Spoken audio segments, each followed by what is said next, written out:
Thanks everyone for coming to tonight. First, let me introduce myself. I'm He Zhiguo, the Fuji Independent Fellow Professor of Finance at the Chicago booth and the director of Becker Friedman Institute, China, BFI China. I'm truly delighted today to welcome each one of you to the new event that we branded as Decoding China together with Damien. We think this is a very nice way of saying what we want to do. And it's also that, given the recent event, it's just a crazy world out there. And just such a lovely night that we can talk about the things in a very peaceful way. And I really appreciate everybody coming to participation.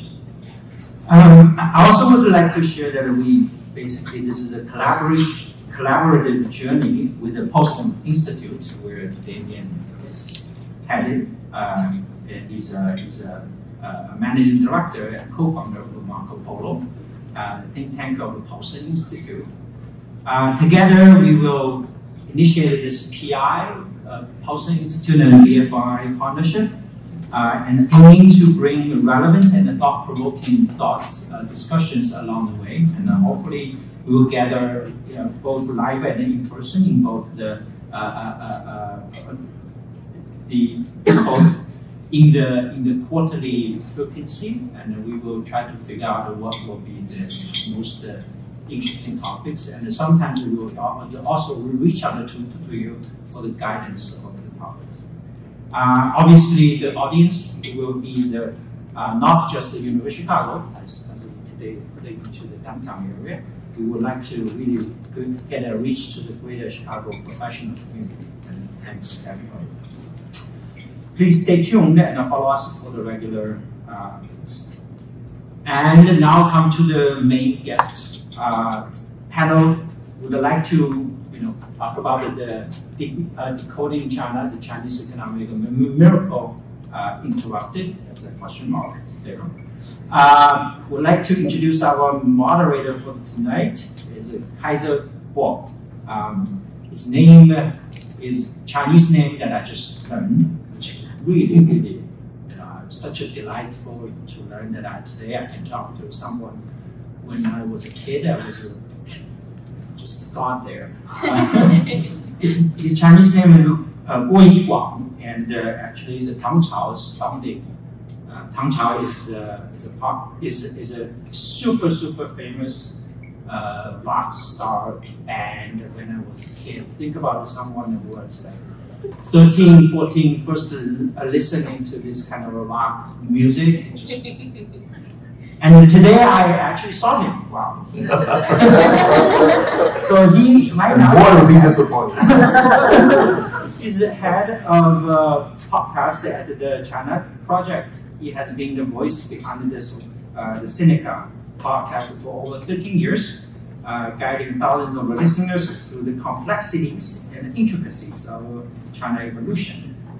He has a wide array of experience before moving with his family to the United States in 2016. He lived in Beijing for 20 years, and I stopped counting. Yeah, exactly that time that I listened to their music. It's really astonishing. Okay, his journey from Beijing to the United States with stories spanning 2 decades brings a wealth of insights that I believe we will enrich our discussion tonight. And without further ado, let's just move on to Kaiser. Welcome to this special live recording of the Sinica podcast here in Chicago, Illinois. Hello, Chicago!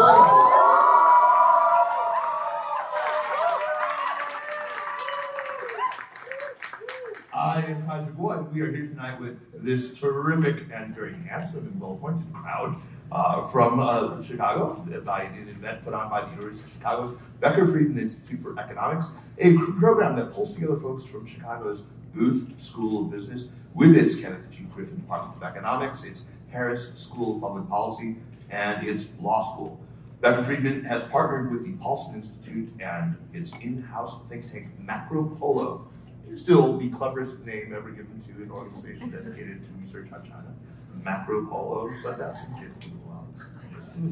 And with the China Project, of which this podcast is a proud part, and we are all joining together to bring you tonight's program, Decoding China, China's Economic Miracle Interrupted.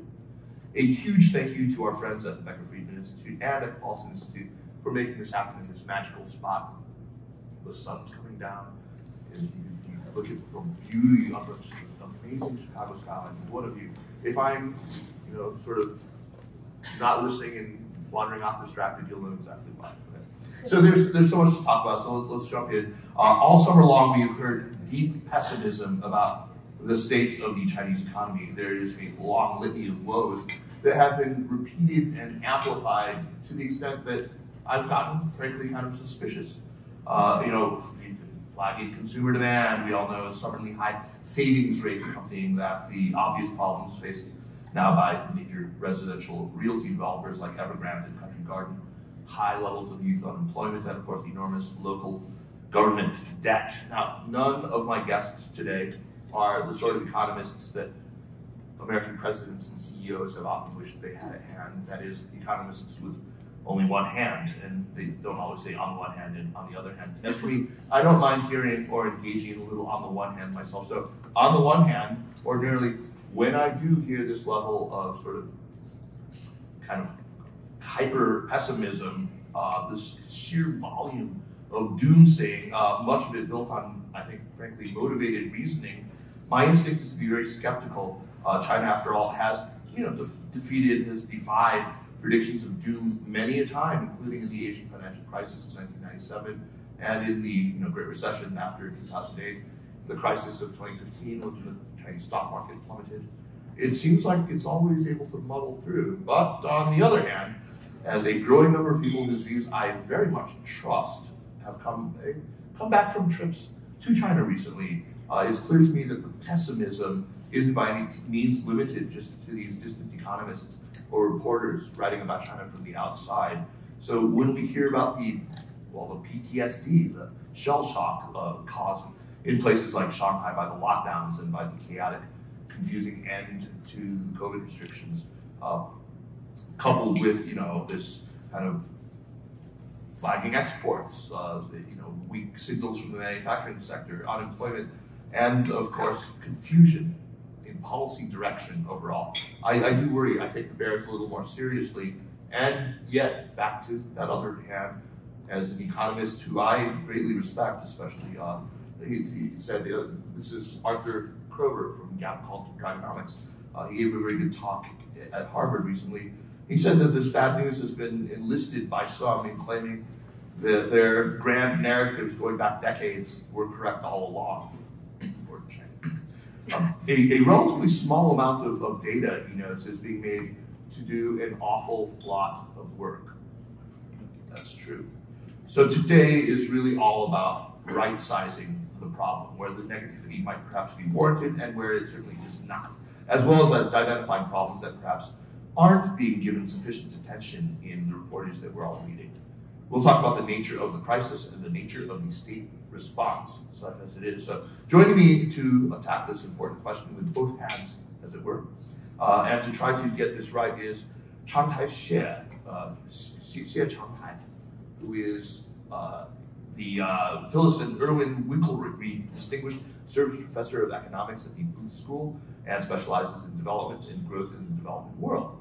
He is an elected member of the Academia Sinica, I like that name, and a two-time recipient of the Sun Yat-sen Prize.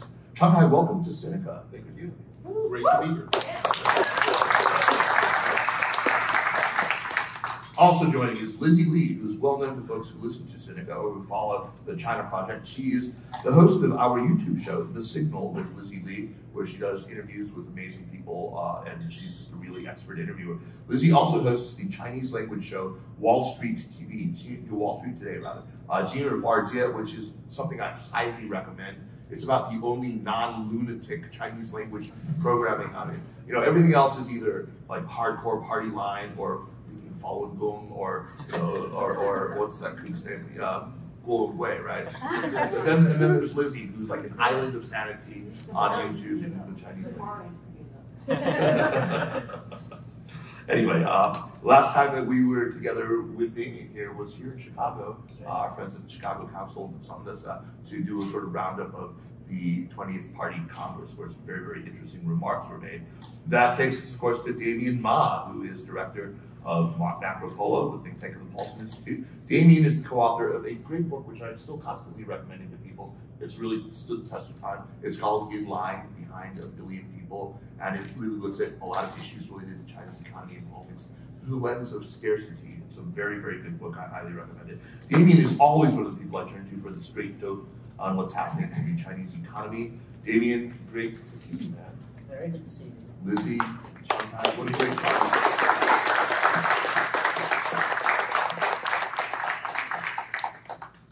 So, Damien, let me start with you. You were just in China. You got back just a little over a week ago.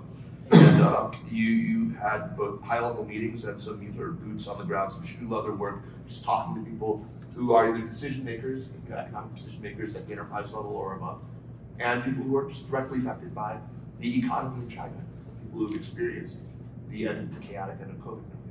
What's the scheme? What's your overall takeaway from talking to people? Are things as bad as they say?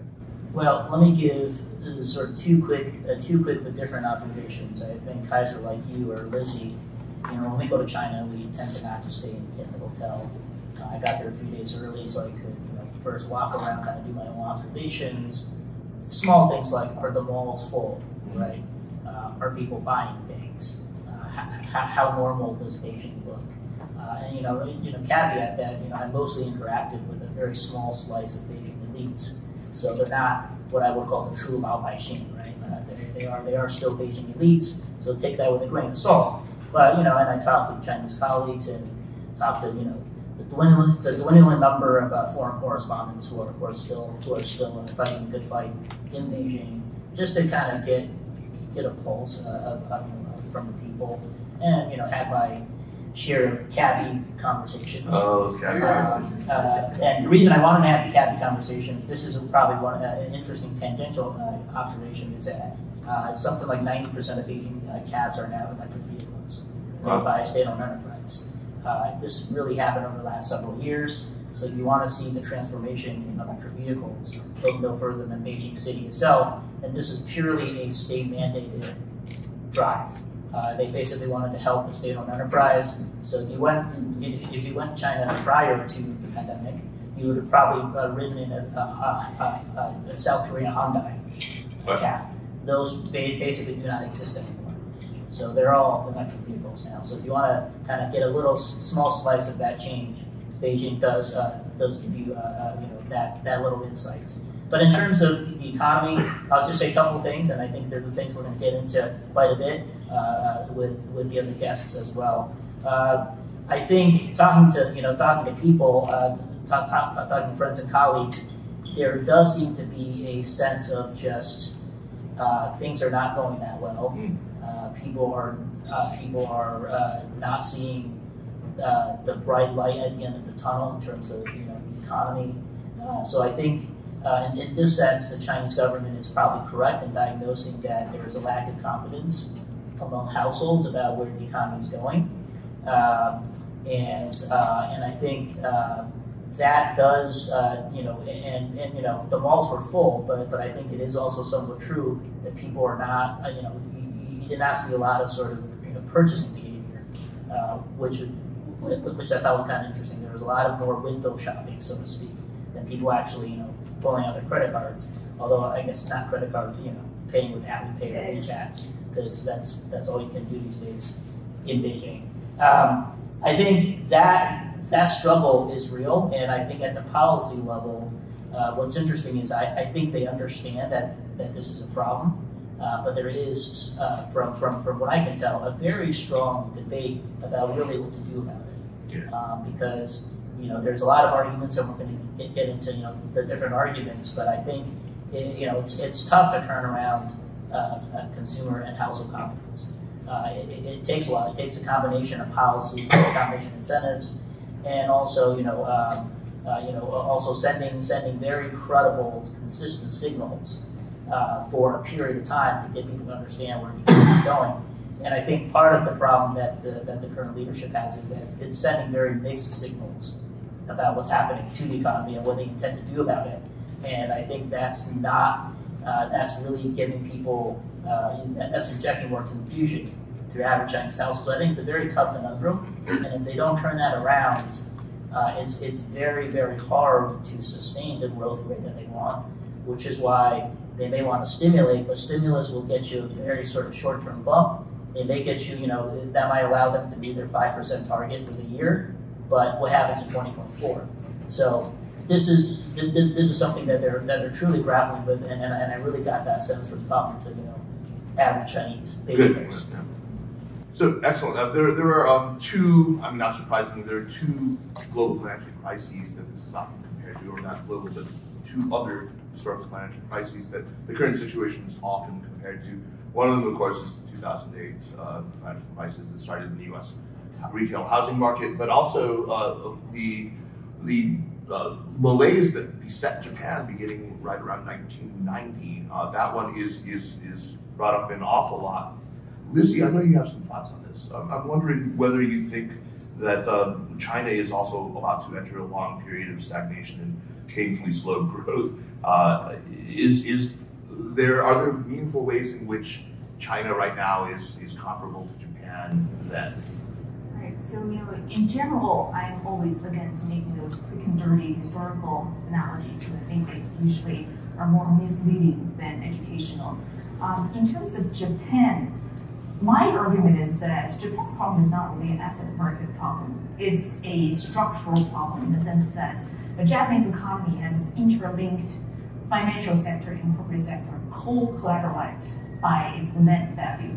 So a piece of asset prices goes down, the entire system goes down with it. It reminds me of Charleston, those historical buildings in Charleston. So if you have a spark of fire, the entire city went down.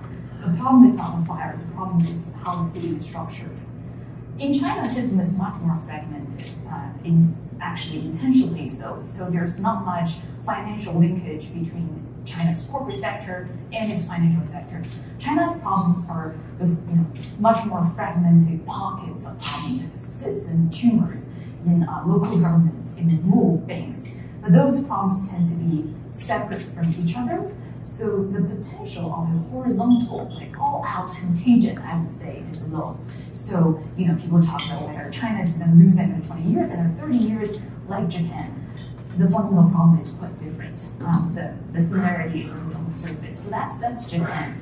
For the 2008 analogy, I would actually argue the property market now in China now is less like pre-2008 United States than a few years ago, than say 2015. And that's a deliberate policy choice. China has been aggressively reducing its corporate sector's exposure to property market rules for the past few years. I mean, yes, property market loans are still a substantial part of commercial banks' assets, but those are individual house mortgages, quite unlike the United States. And we know Chinese households pay hefty down payments, and those loans are recourse loans. So banks can claim alternate assets if they default. So that's a relatively safe, I would say like a safe net for banks. So commercial banks, if you look at their balance sheet, they're actually quite solid. That's very different from pre-2008 in the United States. So I'll just make those two. Yeah, let me turn to Chang-Tai and ask you about the 2008 comparisons that are also that are so often made. Let's start by looking at the amount of leverage in the system. I mean, that's one thing we all probably are aware of, the very high percentage of the cost of the home that you have to put down, whether you're a first-time or a multiple-time home buyer in China, and the amount actually of equity that people have in their homes right now. But the other thing that seems to be missing is, we don't have mortgage-backed securities in China where that we had here. We don't have collateralized, what would they call it? I can't remember the names of those, the bizarre things that we all suffered from back then, where we helped collateralize debt obligations and credit default swaps that were betting against the CDOs, right? Is China less vulnerable in that regard? Let me just say three things. I think that first, let me just repeat what Lizzi said. I think that it is always dangerous, but it's very easy to draw analogies, right? To draw analogies, but most of the time, the world is complicated, and they can be very misleading. I mean, they can be very misleading. So let me just say, I think that if I think about sort of two views that I see, which is that China needs a stimulus, and that China has a confidence problem. I think that is a misleading way to think about what's going on now. I think really the way I think about what China is going through now is that it's a combination of two things. So first, specifically on Kaiser's question, I think about the first issue, and I like to think about that as a reallocation problem, as a reality that I think that there's no question that there has been overexpansion in the housing sector in China. That what does that mean? It means that because of the housing price bubble and because of other factors, too much resources have been dedicated to the real estate sector, say in the last 15 or so years, right? What do you do about that, right? Well, exactly the wrong thing to be doing is to double up, right? That's exactly what you don't want to do, because that's going to make the reallocation problem down the line even worse, right? What would constitute doubling down on this right now? You mean supporting, either some form of stimulus that supports the real estate sector. Let me just say some of the, and part of the problem is that, there's always going to be short-run pain whenever there is an adjustment process. Let me just say some of that has already taken place. Like when I saw, like the beginning of this process was really starting in 2018, when you start to see the crackdown on some of the largest Chinese conglomerates.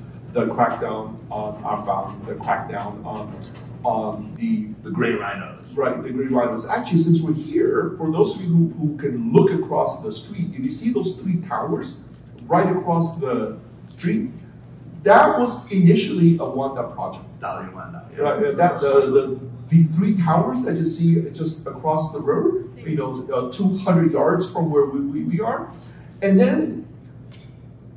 One of the consequences of the crackdown on the Wanda Group starting in 2018 was that they were forced to sell off those three towers. So it's now called Vista Towers, right? Vista Towers, and the new owners got it on the cheap because the Wanda Group was forced to sell that, not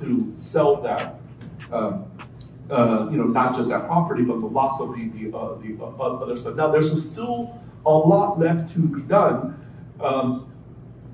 Whether, I'm not privy to the internal discussions of the party on how they're planning to deal with this, but let me just give you, what I think is a right historical analogy to think about this issue, which is that it's really not 2008, but it's 1998. So if you think about what happened in 1998, China put in place this program that I don't know whether this was the official name of the program, but this is what people started to call it, which is grasp the large, let go the small. So it was essentially a program put in place by Premier Zhu Rongji to deal with another big reallocation problem. And what was the big reallocation problem then was bloated state-owned enterprise. It was bloated state-owned enterprise. It was that you had a a very large number, I mean, there's some disputes about what the precise number is, that a very large share of capital, a very large share of the resources of the economy was going to inefficient state-owned firms. And I think it's the same question, which is, what do you do with that? There is going to be short-run pain. Companies need to be closed. People are going to lose their jobs, are going to lose their job. You can postpone the pain by continuing to subsidize these companies, by just, renewing the loans and just kicking the can down the road. And that's not what China chose to do in 1998. It put this plan in place, which led to a lot of short-run pain. It led to a tremendous amount of short-run pain, but it was the largest closure and privatization programs that I've ever seen in the world. A large number of firms were closed down. A large number of firms were privatized. There are interesting details about what privatization meant. We can talk about that next. But lots of people lost their job, and this sort of was the beginning of the process where it released the resources eventually for the millions of entrepreneurial private firms to eventually emerge and grow grow in China. There are lots of details about what happened. There were these institutions that were built on the financial side. We can talk about the asset management companies that were built in place. So there are all kinds of that. It's not just that program, but it was coupled with lots of other things that were put in place at the same time. Now, I want to say, I don't know whether something like this is in the cards, right? Is in the cards? I don't, but that really is a short-run issue. I mean, and the question is whether the short-run issue eventually it could become a long-run issue if it's not resolved. Right, and especially since the scale of it is very different. I mean, we're talking about breaking and resetting a bone, right? We're talking about, it's not just pulling off a Band-Aid. We're talking about something, a major structural readjustment. And let's look what happened in '99 when, China was a much smaller portion of the global economy. And already it was incredibly painful domestically. I think you draw a direct line to the Falun Gong, rise of Falun Gong in the sit-ins, potentially these politically destabilizing events in that time, right? So today, much bigger, much more integrated, much more risk of global contagion. In terms of the risk, in terms of the effect of the world, I think it's absolutely right. But in terms of the scale of the problem in China, I think it's much smaller. Okay, that's really in terms of the scale. Now, whether there is, I'm going to say, the equivalent of Zhu Rongji and the people that were around him at the time.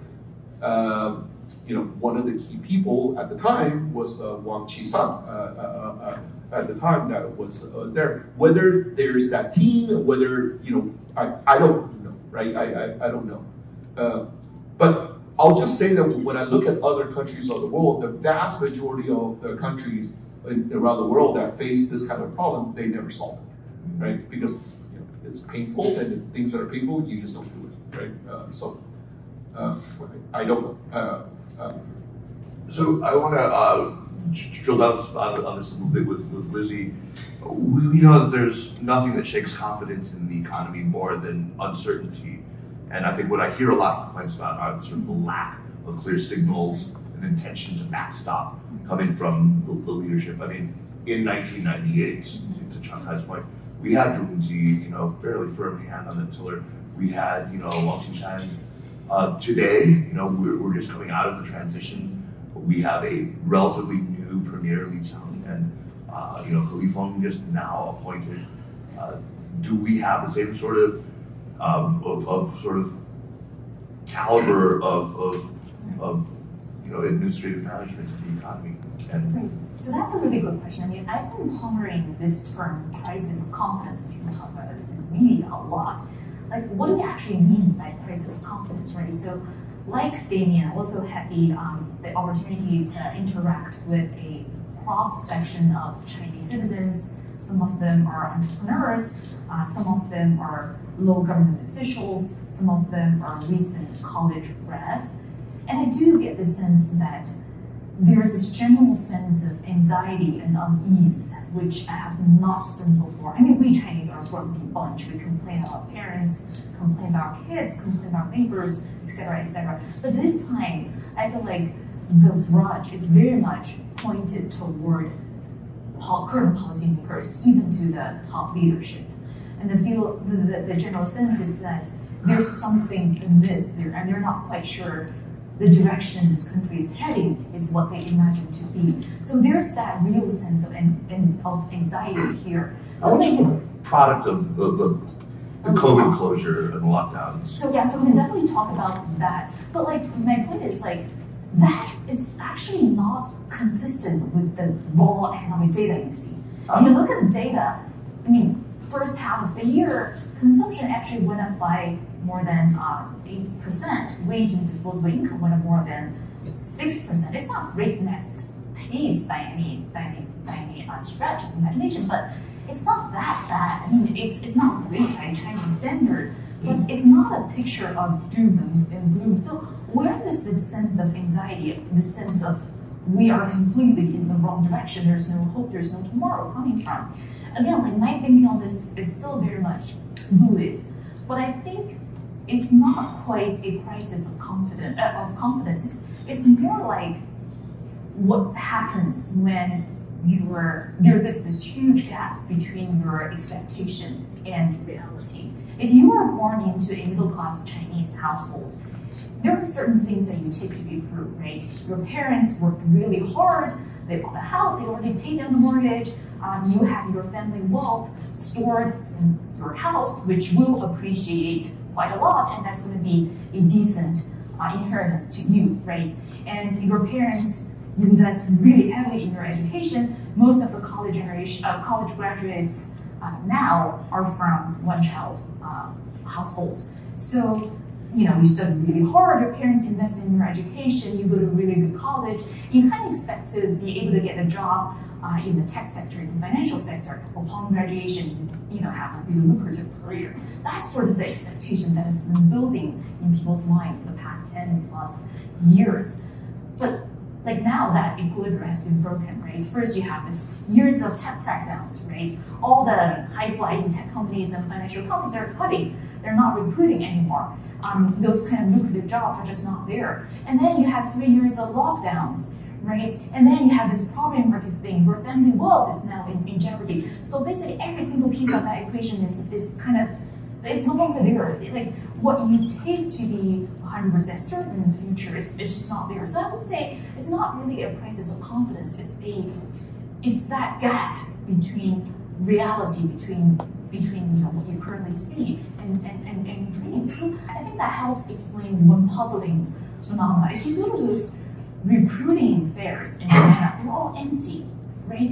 If youth unemployment is at 20%, you would imagine that people are eager to find jobs. They will take whatever is available out there. But why are people not showing up at those recruiting fairs? That's because those jobs that are offered are not the kind of jobs they want. So when we talk about Chinese youth unemployment at 20%, which is a historical level for China, I think, you know, by some standard, people should be on the street, right? So people should be causing all kinds of social unrest. But that's not what we see in China.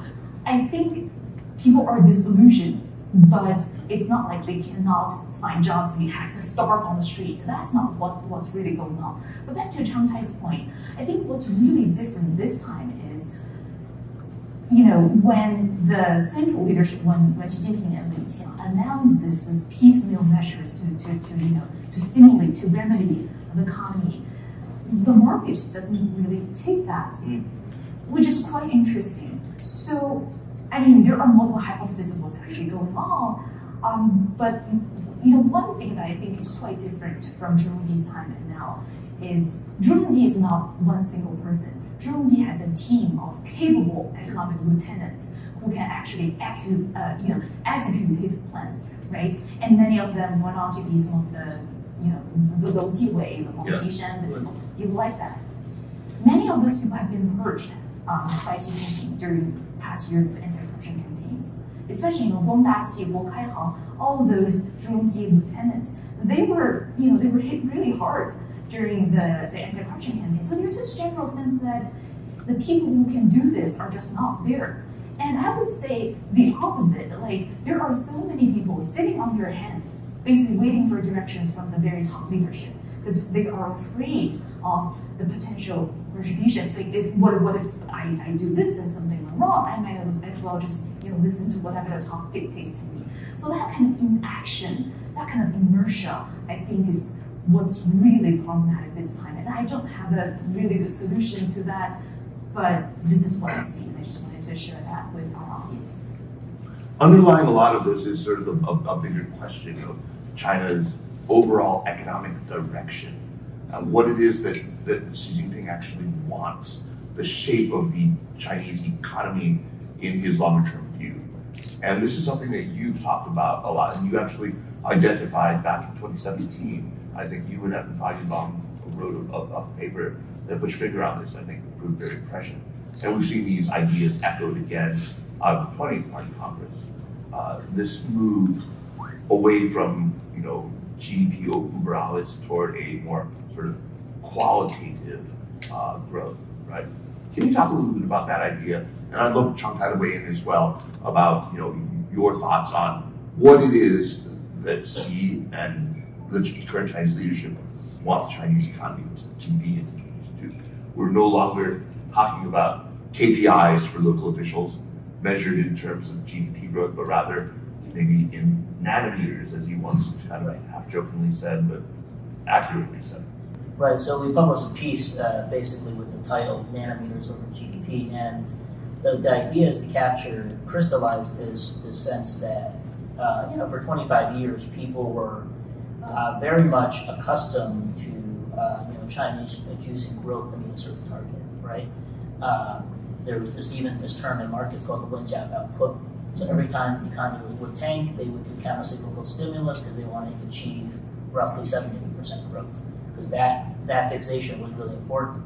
But starting in the 14th Five-Year Plan, it was very clear that the top leadership, in particular Xi Jinping, decided that was not going to be the case anymore. He said, we're not going to really have we'll have a range, we'll still sort of think about growth, but basically that target is now no longer valid. We shouldn't fixate our entire growth strategy around that. So that's important because the problem is that they didn't really clarify what the floor is going to be, right? So how far can this fall? Are we talking 2%, 3%? What are they satisfied with? And I think this is where I think sort of agree and also disagree with what Chang-Tai and Lizzi said. I think we can all agree that this is not a 2008 Lehman Brothers kind of housing crisis, problem. And this is not what Lizzi says, sort of a Japanese-style balance sheet recession, which is, I think Richard Kuo, branded that. I think the analogy with the late 90s holds. It is a sort of debt problem. And just last time it was debt on the balance sheet of state-owned enterprises. This time the debt is primarily on local governments, right? You put $5 trillion that's at risk. Right, so we can get to that number, but the main thing is that if you think about it, the macro conditions, though, are quite different now than it was in the late 1990s. So let's recount what happened. China was about to enter the World Trade Organization, right at the end of the 1990s. That really gave it a big lift in growth. Right. And then China had, in 96, 97, just privatized the property sector. Right. That was a big growth driver, right? Now you have just the opposite. The property sector is declining, and they're not really trying to save it as much as we think. There's no WTO. No function. There's nothing coming that way. So I guess the question is, deleveraging might be the right call, but to do it in a low growth environment when it's not clear what the future growth drivers are going to be, is that too risky of a gamble to execute right now when the entire system is sort of saying we don't care that much about GDP growth anymore, right? So when you grow, even if you take on debt, you can actually inflate away that debt if you have inflation. So actually, that just becomes a smaller portion of GDP over time. That's essentially what happened since the 1990s. But unpack this a little bit. Tell me what's the positive vision? What do they hope to achieve when they talk about qualitative growth? What does he really mean? Well, I think this is my own interpretation. My view is that China wants to become the Amazon of countries. Amazon's the everything store. China wants to be the make everything country. Essentially, they really think they can, if you think about 1990s, what was the main moniker attached to China? Factory of the world. 2023, what did China say today? Also factory of the world. Just those factories have changed. From socks and Nike shoes to batteries and low-end chips and all those technology products. And I think China really feels it's got a strong competitive advantage in all these mid-range type supply chains manufacturing. And obviously I'm exaggerating to say make everything, but I think the strategy is, can we attract a global supply chain ecosystem to China, make it there, and sort of export it around the world? That could lend it the growth that it might need, that might need to offset some of the other growth drivers that are slowing down. Lizzi, you have an interesting way of talking about it. You used the martial arts metaphor. You said it's the innate. I don't know how to translate that. Sort of like your internal, like cultivating internal. Right. I think I agree with Damien's framing, but I would use a slightly different word. I think China is really focusing on resilience of the system. So it's not so. And here in the United States, we tend to focus on the final product. When we want to develop the EV industry, we focus on consumers, cars, right? And that's what we focus on. Focus on our subsidies and policymakers' energies on. In China, I think they take a much more holistic view on what EV means. They started from rare minerals, down to infrastructure, down to batteries, down to the cocktail of government subsidies, tech breaks, and consumer tax credits, to the final product itself. So that's a much more, I would say, vertical way of thinking about what a product actually means. And by the way, that ensures that the whole system has enough flexibility. So if you want to attack a single part of that system, we want to make sure that there's enough fluidity in the system itself for the system to heal itself. So, a single, act of sanction won't break the entire system. I think that's what I mean by 内功. It's the qi, it's the circulation that matters. And, I think, at least... But is that also because the external environment is just not as conducive to yes, China's products? Absolutely. And, one thing that I noticed is that there's a lot of focus on how to adapt to hostile external environments as they speak of, as we can see from the case of Huawei, right? And I think they expect that to happen in the future. So they sort of preempt future sanctions and restrictions by making sure there's enough leeway in the system to have at least 3 or 5 years of buffer to sort of to sustain that attack, right? So Huawei did not survive by making trailblazing breakthroughs in 5G in chips. Huawei literally found a get-around. Huawei developed a software system to get around hardware restriction. Huawei developed those chiplets quite literally by stacking sort of inferior chips together to achieve roughly the same thing as those high-speed chips can do. I think that's what China has gotten really good at. Like, for most of the business and industrial organizations, sort of top technology is actually not necessary. You just need to find something that works and execute that really well. And I think that's sort of what China is focusing on. Just sort of my observation. Chang-Tai, how would you describe, say you talked about this period of readjustment that we're in right now. What's the end goal of that readjustment? What is the imagined end state post readjustment? Let me just say, I'm going to get to your question, but let me just say that I think there's something else. There's something else, and I asked this question, and I don't. But I'm going to ask the question to the other people on the panel because I don't have an answer.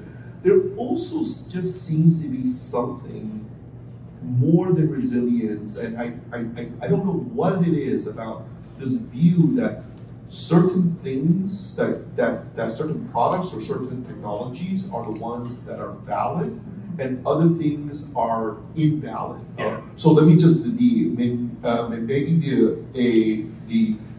the example is that there is that semiconductor chips are a real thing, and it's something that China needs to be, and it would be great if China were good at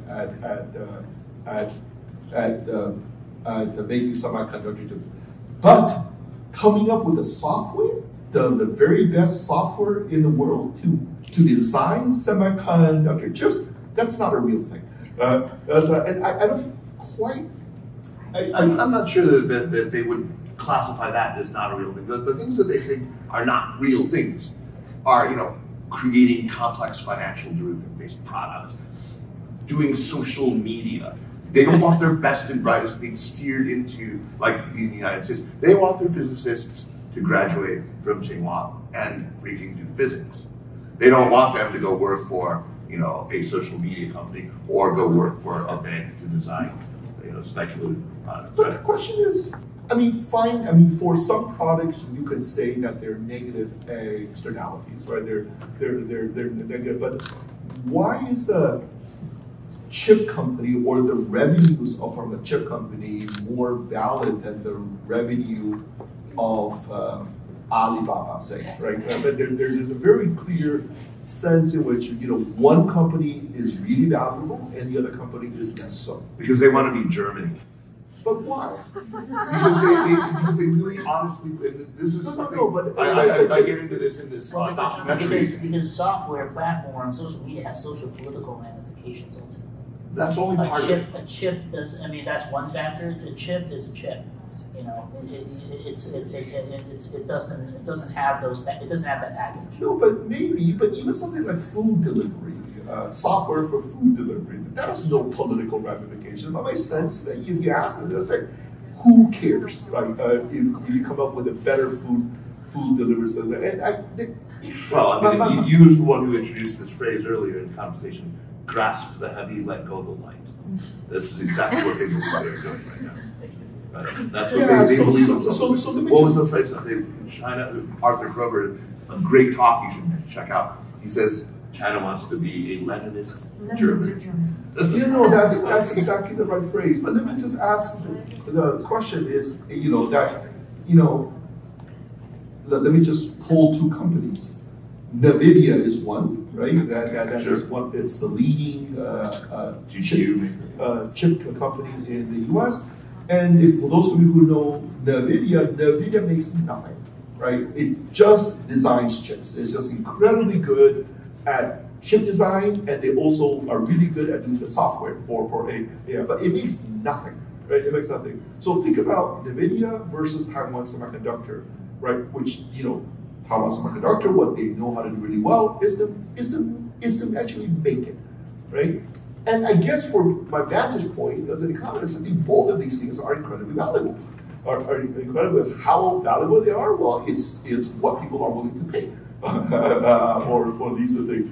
But the leaders of the party, I think they think about it differently, and I don't fully understand why. I don't fully understand why. Let me just say, so I think that there's one thing there, right? There's one thing, or say, software to tutor kids. Clearly, that's of no value, but why not, right? Kids learn, and well, in this case, they believe clearly that this creates social problems by, inequity, just by inequality of opportunity, right? That's in this case. I don't think that they would look at, one part of the value chain and another part of the value chain in something like semiconductors and say this part isn't important and this part is. I think that when it comes to semiconductors, though, they do believe that the manufacturing process is absolutely vital and that they should focus on never stopping manufacturing, because they really buy into this idea that process knowledge, that the actual innovative advantage conferred by continuing to manufacture is very good.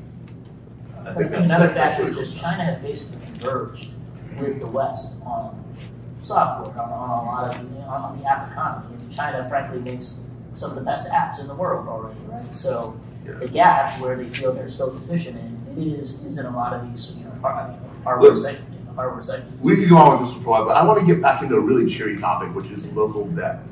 I I mean, I think this is, so Damien Ma recently put out an estimate that there's about $5 trillion of local debt that's at risk in the next default in the next 3 years. Yes. Let's just put that in perspective. What was 2023, the projected GDP is $19.4 trillion, sort of talking about north of 20% of, right. Well, but remember, the debt to 25%. the debt to GDP ratio is what it's always higher, right? It's always higher. That is quite a bit. But I want to ask Chang-Tai, what does an actual debt crisis look like in China?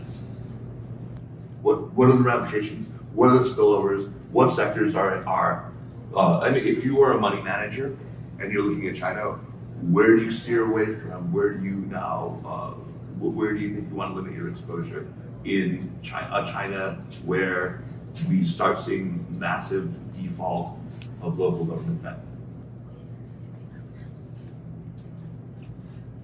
Let me just first give a direct answer that is,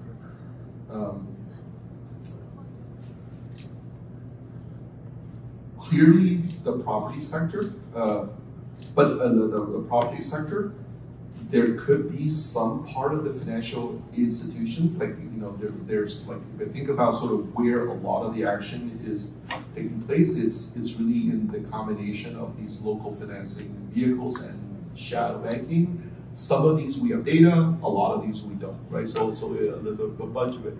But let me just push back on that I don't think that really is the biggest issue. I don't think that really is the biggest issue. I think the biggest issue is sort of what Lizzi was talking about, which is vaguely, it's about, I call it this, I mean, first it's this view that things have changed in China. And I want to hone in on one thing, right? On one thing. And I when I think back, so let me put it this way. I think that one way I think about China for a long time is that despite the fact that there's that there are no formal property rights, there was this very clear sense about what the rules of the game were, right? About what the rules of the game were. That is, if I'm an entrepreneur, I don't engage in politics. I don't engage in politics. I mean, fine if they want to, make me a member of the local national party's Congress, I will do it, of course. But if I don't engage in politics, I will be left alone. I will be left alone. Although there's nothing formal about it, my property rights are going to be protected. I can grow. I can make money. I can accumulate my wealth. I think of it almost like this marriage, right? There's like this. I think about what a good marriage is. It's about there are clear expectations on both sides about what proper behaviors. Nothing is written down, of course, right? It's written down. There's no prenup, right? There's no prenup. And after the fact, I think that what happened last year may have shattered that contract, right? Shattered that contract. Like things that I thought only happens to dissidents, things that only happen to somebody like Jack Ma. I'm not things that happen.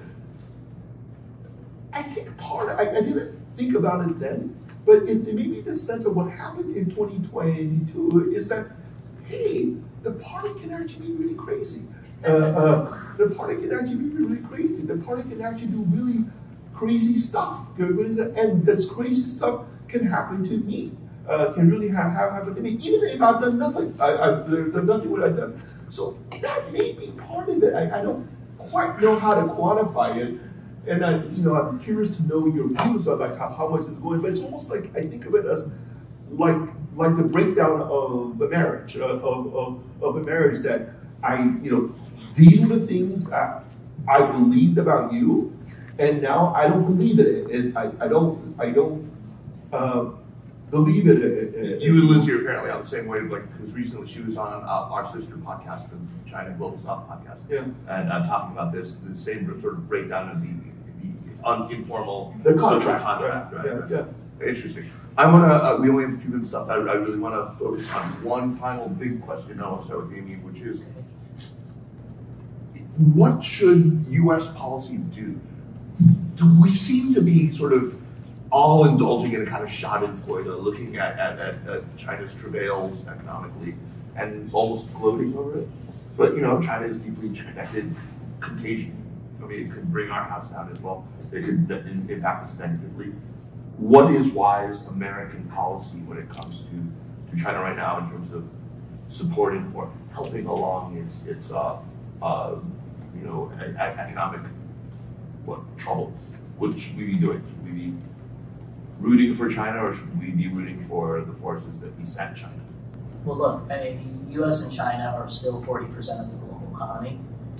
You look at what's going on at a macro level. Europe's not doing so hot. Germany, France not doing so hot. It could enter a recession.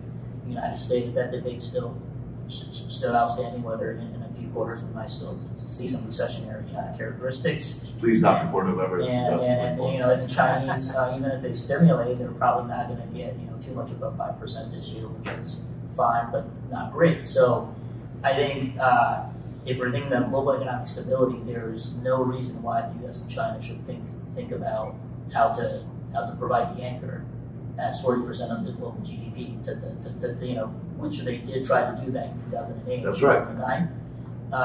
And I think this is a time that's going to be needed more than ever.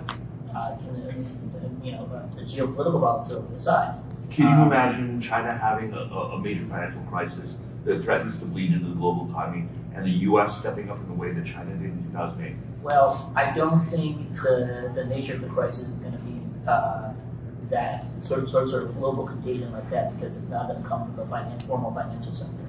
It's mostly going to be a domestic debt crisis. But a China that grows below its potential is not a good thing when the world needs growth. And I think investors are going to be looking for growth. And if all the big three pillars, the EU, the United States, and China, their trifecta, are all kind of anemic, that's not a good outcome for the global economy. Absolutely. Lizzi, what are your thoughts on this? And then I'll leave it to Chang-Tai for the other.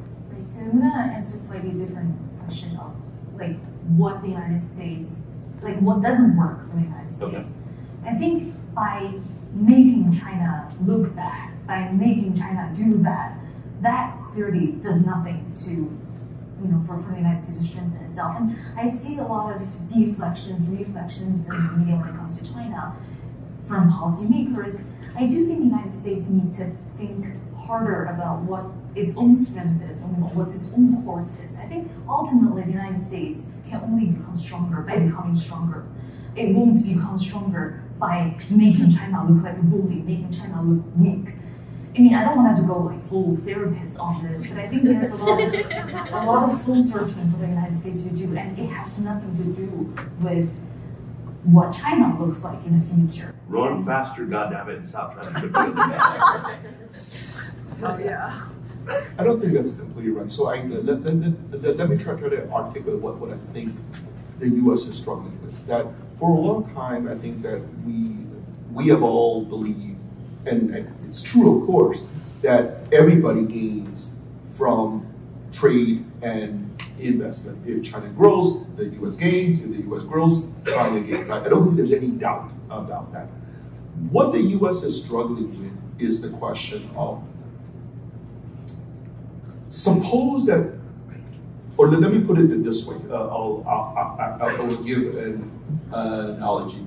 Suppose that there's a powerful CEO, right, the owner of a company that or that you believe is a racist, okay? And if that person is poor and they're a racist, it doesn't matter because they have no money, right? They have no money. The question is, what if this person is worth $1 trillion? And this person fundamentally, I mean, it's not a problem if this person just wants to buy a fancy yacht. But now we're talking about Elon Musk. That's a question. Suppose that Elon Musk is going to do stuff that you fundamentally disagree with, and he can do it if he has money, right? The question is, what are you going to do, right? You're going to lose if you don't buy that Tesla, right? You're going to lose it. You love that Tesla, and you love that Tesla, but you buy that Tesla, and that person starts to do stuff that you fundamentally disagree with, right? And I think that is the tension. I mean, that is what the U.S. is really struggling with. So it's really that, right? It's really and it's a spiral that's going on, which is this fear in the U.S. on what are you going to do with your economic power, right? And then on the other side, on the Chinese side, there's this widespread belief that the goal of the U.S. is to destroy China, right? And this speaks to the question about, China faces a hostile environment, so we got to build resilience. And so you can see how these two views of the world easily reinforce each other.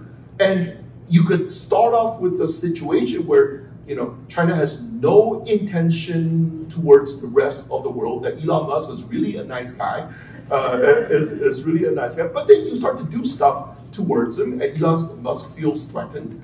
Then they start to do so. And I think that is the spiral that we are on, and that could get both sides to do things that they originally did not want to do. So what should U.S. policy be? I don't know, right? It's really, I think that's a spiral. That's a very dangerous spiral that we are on now. Convergence on capabilities, divergence on values. Yeah. All right, folks. Thank you so much for coming and for joining us in this.